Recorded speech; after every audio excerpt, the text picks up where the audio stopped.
இந்த வீடியோ பாக்குறதுக்கு முன்னாடி தயவு செஞ்சு நிறைய பேருக்கு ஷேர் பண்ணிருங்க. யார் அந்த மனுஷன்? எனக்கே ஆச்சரியமா இருக்கு. ஐயோ, இவர் சரி தனியா கட்சி ஆரம்பிக்கிறாரு, இன்னைக்கு கூட்டணி போனா நிறைய சீட்டு வாங்கிடலாம், கன்ஃபார்மா சீட்டு வாங்கிடலாம் அப்படின்னு நானே நினைச்சிருக்கேன். சரி எப்படினாலும் கூட்டணிக்கு போயிட்டா அதுக்கடுத்து அவங்க நம்மள அமுக்குவாங்க, இந்த மாதிரி விஷயங்கள்லாம் தெரிஞ்சிருந்தும் சரி இப்போதைக்கு நமக்கு எம்எல்ஏ வருமே அப்படின்னு நினைச்சவன், நான் கூட நினைச்சேன் தான். ஆனா இவரு வேற மாதிரி இருக்காரு. இவரு யார் இவரு அப்படின்ற மாதிரி இருக்கு. என்னன்னா, இங்க திமுக பெரிய கட்சி, அவனை எதிர்த்து நிக்கிறாரு.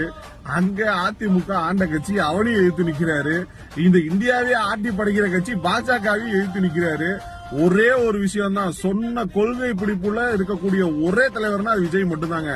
நான் கூட்டணி வைக்க மாட்டேன் அப்படின்னு சொன்னாரு. தீய சக்தி திமுக, அதே மாதிரி நமக்கு கொள்கை எதிரி பாஜக அப்படின்றதுல ரொம்ப தெளிவா இருக்காருங்க மனுஷன். தமிழ்நாட்டை காப்பாத்தனா இந்த ஒரு ஆளை தவிர வேற யாருனாலும் சத்தியமா முடியாதுங்க. தயவு செஞ்சு எல்லாரும் விசில் சின்னத்துல மட்டும் ஓட்டு போடுங்க.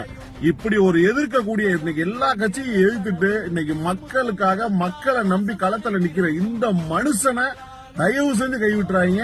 அது தமிழ்நாட்டினுடைய அப்புறம் மிகப்பெரிய பாவமாயிரும். அதனால மறக்காம எல்லாரும் விசில் சின்னத்துல ஓட்டு போட்டுருங்க.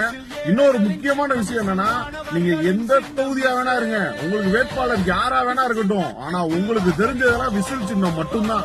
அந்த வேட்பாளர் அது இதெல்லாம் கிடையவே கிடையாது. விசில் சின்னத்துக்கு மறக்காம ஓட்டு போட்டுருங்க.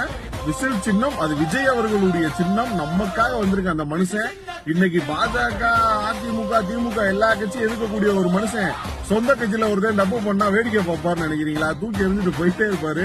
அதனால தயவு செஞ்சு நம்புங்க. இந்த வாட்டி மறக்காம விசில் சின்னத்துல ஓட்டு போட்டுருங்க. எல்லாத்துக்கும் இந்த வீடியோ பகிர்ந்துருங்க. நான் சொன்னது உண்மையா இல்லையான்னு மறக்காம கமெண்ட் பண்ணுங்க.